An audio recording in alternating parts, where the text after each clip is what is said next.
Angolans are voting in a general election on Wednesday. After 38 years in power, President José Eduardo dos Santos reckoned it's time he stepped down. Mr. Dos Santos has been president since September 1979. That's the same year Gloria Gaynor's famous song, "I Will Survive," was top of the charts. And survive Mr. Dos Santos certainly has. He's currently the world's second longest serving president. So who is the world's longest serving president? Well, that's Equatorial Guinea's Teodoro Obiang Nguema. He got into power just 7 weeks before Mr. Dos Santos. But back to Angola. President Dos Santos was just 19 when he joined the guerrilla army of what would become the ruling MPLA to fight for the country's independence from Portugal. In 1975, Angola gained its independence, but shortly after, the country descended into a civil war that would last 27 years, as the two former liberation movements, the MPLA and another group, UNITA, fought for domination.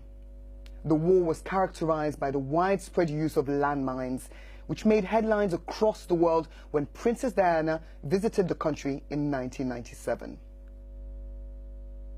The transition from the Dos Santos rule is one of the most significant political events in Angola since the end of the war. But it comes at a time of deep economic crisis in the oil-rich country. The crash in the global oil prices has led to a rapid fall in the flow of US dollars into Angola and a sharp decline in the value of the local currency, the kwanza. That means soaring prices in a country where many basic goods are imported. So who's in the running for the top job? Defense Minister João Lourenço from the ruling MPLA is seen as heir apparent. Running against him is Isaiah Samakuva. He heads UNITA, the MPLA's old rival from the Civil War.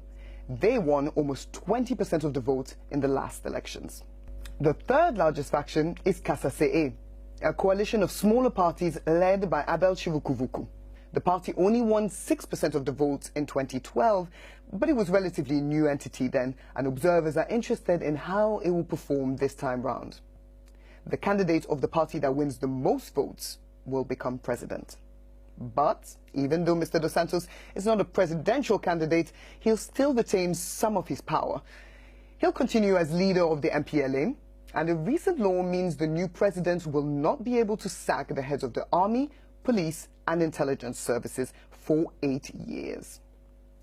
Mr. Dos Santos will also be immune from prosecution. Finally, his family continues to be very influential. His daughter Isabel runs the state oil company Sonangol. She's also believed to be Africa's richest woman.